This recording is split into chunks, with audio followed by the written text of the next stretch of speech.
Naniniwala ba kayo doon sa idea na stay genuine because tables will always turn? Na kahit gaano man kalupit at kasama sa iyo ang mundo, dahil naging mabuti ka, dahil naging totoo ka, darating at darating yung point na ikaw naman ang nasa ibabaw.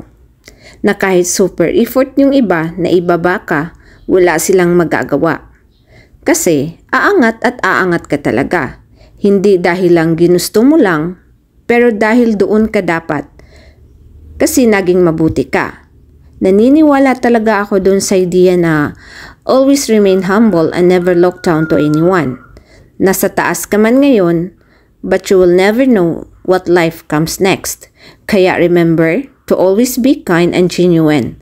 As God blesses you, be a blessing to others also.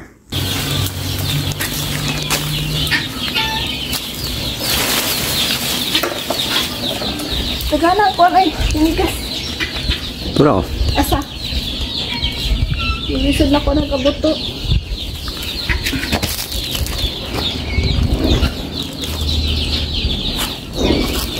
Duha na kabuk hinog.